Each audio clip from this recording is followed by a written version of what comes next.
That kid got smoked. My son! Where the is my son? Well, we came up thinking it was going to be the shooter gun, so we're all about to go guns out on her. These mother Ma'am! Ma'am! y'all ain't raised y'all mother I need your information. I'll go over there with you so she doesn't hit you or anything. They killed my baby. I'm smoking that. Yeah, we already put out the description. They'll get him. Maybe not. Who cares? Ma'am, I need information from you. Jenny! When police in St. Louis, Missouri are dispatched to reports of a teenager shot outside a home, they expect another night of senseless violence. But as they begin their investigation, one detail changes everything. This shooting may be tied to another killing just 24 hours earlier. As officers begin to connect the two crimes, a disturbing motive starts to emerge, and before the night is over, the truth will leave two families completely shattered. The following report is based on official police records, and most of the footage has never been seen before until now. On the evening of December 3, 2022, officers from the St. Louis Metropolitan Police Department are dispatched to a home after receiving a frantic 911 call about a 14-year-old boy who has just been shot. 21 arrived. 21 arrived, 1904.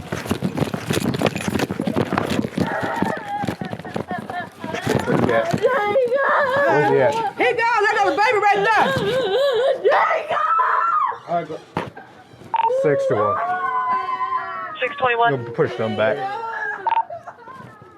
Let EMS know we have a black male, approximately 13 years of age, not conscious, not breathing. I believe a gunshot wounded to the head.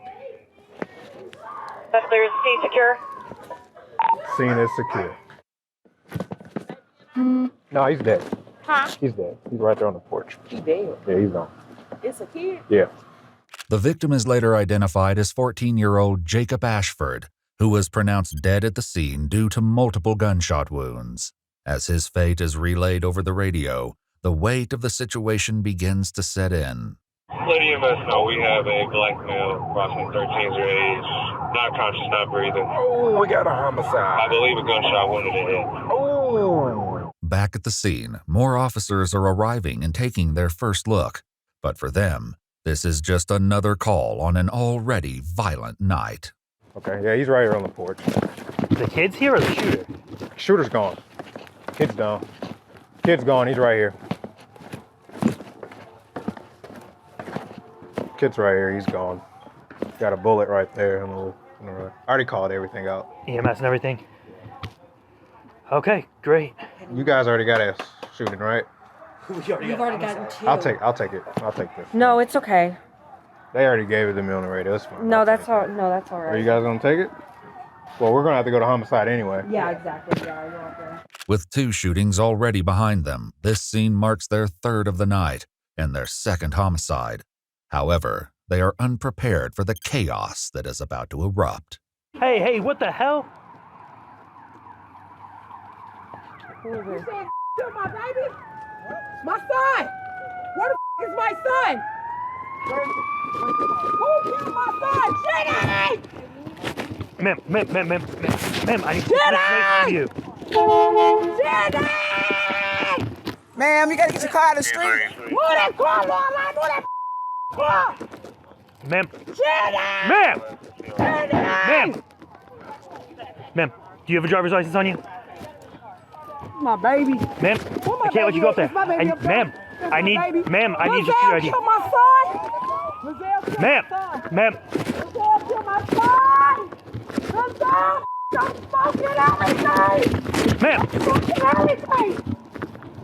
Who killed my baby? My 14-year-old baby. These ain't ass sons. These Ma'am, sons, ma'am, y'all ain't raised y'all I need your information. son. This is mom. My 14-year-old son. Ma'am. Dead.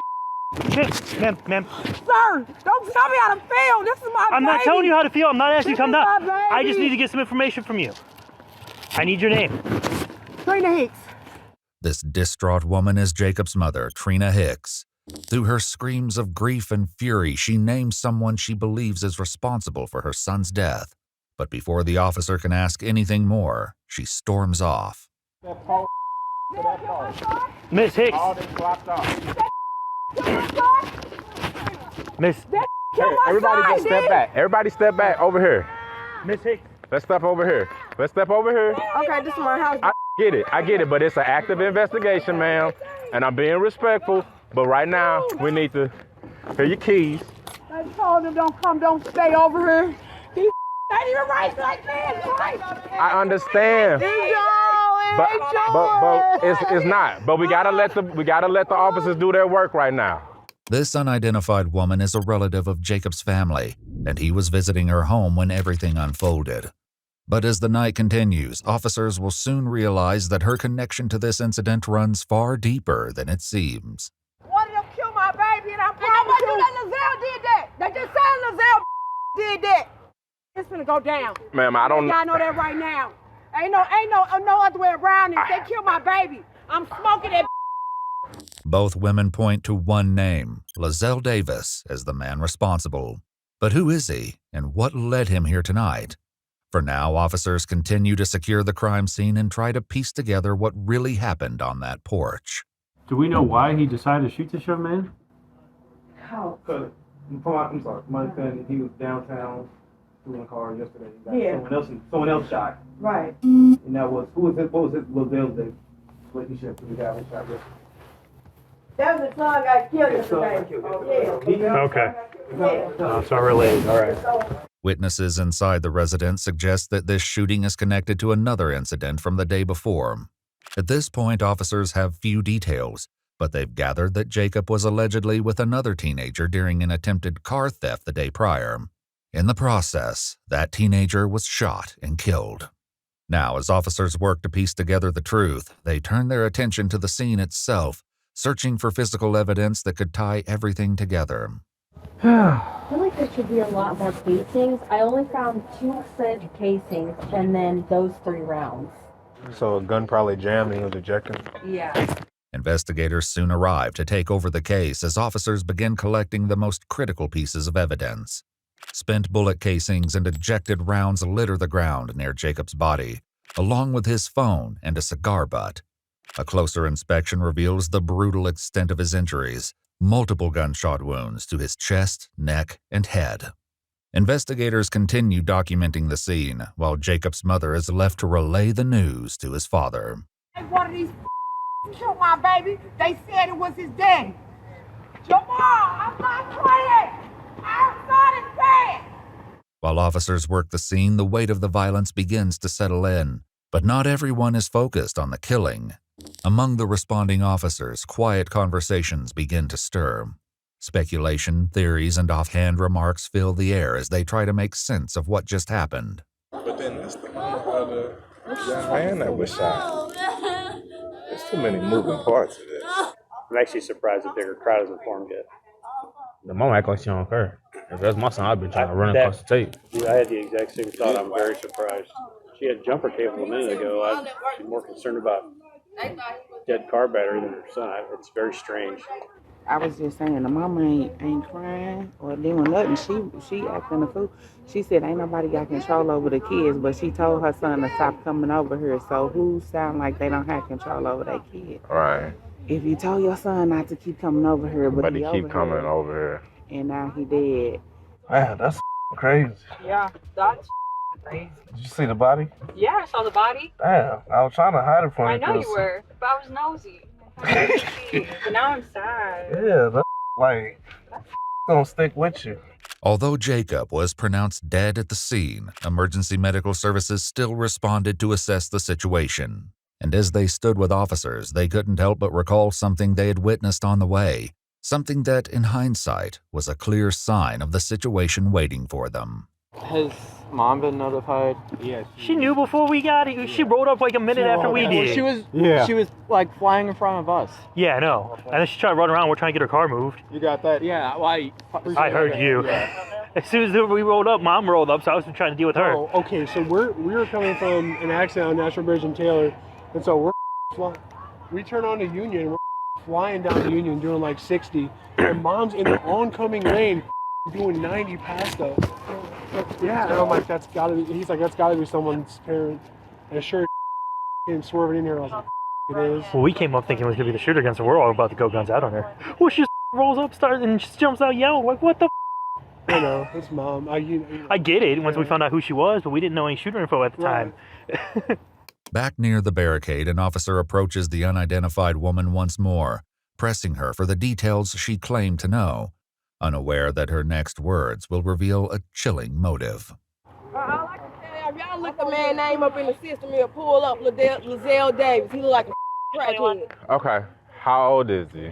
30, 33, 34, like that. And what's the I mean, is there a beef or what? Like, his son got killed. We just got word that his son is dead. Who, that my nephew is dead. LaVale's son? Yes. Okay. So I guess he got mad because he was with him. That Jacob was with him. So I guess he asked Jacob what was going on. So he need to get arrested and his daddy who he in the car with. Cause why would you pull up and let this man kill his baby and you pull off? Okay. Both of them need to go to jail. The teenager Jacob was with the night before turns out to be Lamarian Davis. The two were friends and were allegedly together that evening, attempting to steal a car. They were just Kia boys going around doing stuff. But their plan took a deadly turn when the person inside was armed and opened fire, killing Lamarian. Now, witness statements suggest that this was more than just a coincidence. They speculate that this was an act of revenge, one carried out by Lamarian's father, Lizelle Davis Jr., who believed Jacob played a role in his son's death. And now, just one day later, Jacob is the one lying lifeless on a porch. Anybody got demographics yet? On who? On the patient, on the deceased. Nope, Mom doesn't want to talk to us. Of course not. I got her info, but that was a struggle. She might respond better to you. I'll go over there with you so she doesn't hit you or anything. I'm good. Oh, my body cam's dying. Son of a. That kid got smoked. It's gang related. They know who the shooter was. Oh, they do? Yeah, we already put out the description. They'll get him. Maybe not. Who cares? As the evening unfolds, a clearer picture begins to emerge. On the night in question, 3 witnesses were present, 1 adult and 2 unnamed juveniles. The adult stated that she was visiting her daughter's home, where Jacob had been staying, when she saw Lizelle arrive in a gold or silver SUV. She recalled watching as he spoke briefly with Jacob before drawing a handgun and firing multiple shots at point-blank range. Moments later, he retreated to his vehicle and fled the scene. With growing evidence against him, investigators officially named Lizelle Davis Jr. as their primary suspect. On January 27, 2023, officers tracked him down, and after a brief foot chase, he was taken into custody. According to Lizelle, he received a phone call that his son had been killed and went to where Jacob was staying to find out what happened. They stepped outside for a conversation when 2 unidentified men suddenly emerged from a field and opened fire on the porch. Panicked, he fled westward as more shots rang out. Upon spotting a police car, he hid, claiming he feared law enforcement due to his prior record. Despite his claims, investigators remained unconvinced. The evidence, coupled with witness testimony, painted a far different picture. According to court records, Lizelle Davis Jr. was charged with second-degree murder, armed criminal action, and unlawful possession of a firearm in the fatal shooting of 14-year-old Jacob Ashford. Initially pleading not guilty, he later accepted a plea deal in August 2024, admitting to second-degree murder and armed criminal action. In exchange, prosecutors dismissed the firearm charge. He was sentenced to 20 years, 17 for murder and 3 for armed criminal action, served consecutively. As officers reflected on the case, they had a few final words on the violence that led to this moment. I guess in the shooter's eyes, this was eye for an eye sort of thing. But I mean, you're still talking about a grown man shooting a 13. It's so crazy to me. It's a vicious cycle, brother.